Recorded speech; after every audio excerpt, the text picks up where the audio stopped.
Hi అండి, అందరికీ good morning అండి. ఆర్యన్ నానమ్మ యూట్యూబ్ ఛానల్కి స్వాగతం అండి. ఈరోజు అయితే నేను మొక్కజొన్న కూర చేస్తున్నానండి. స్వీట్ కార్న్ కాదండి, స్వీట్ కార్న్ అయితే వరికిస్తే వచ్చేస్తాయి, ఇవి రావు వేరంగా. అందుకని ఇదిగా ఇలా కట్ చేస్తున్నానండి, చాక్తో కట్ చేస్తున్నా. మొక్కజొన్నలు అనుకోండి వర్తిస్తాయి, పర్వాలేదు. వరకు స్వీట్ కార్న్ అనుకోండి వచ్చేస్తాయి, ఇలా వలిచిస్తాయి. ఇవి అయితే రావడానికి ఇబ్బంది పెడుతున్నాయని గ్రేవీ రెడీ చేశానండి.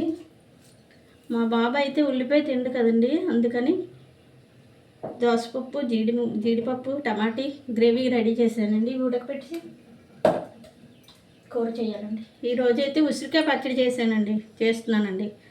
ముందుగా పోపు వేయించుకుని ఉసిరికాయలు ఉడకపెట్టి తీయాలండి. చిన్న చింతపండు, చిన్న బెల్లం ముక్క వేసి మిక్సీ ఆడేసి మళ్ళీ వేరేగా ఆవాలు పోపు పెట్టుకోవాలండి. పెసరకట్టు చేశానండి. పెసరకట్టు, జొన్నపత్తుల కూర, ఉసిరి పచ్చడి అండి. మీ కూరలు ఏంటండి? బాయ్ అండి.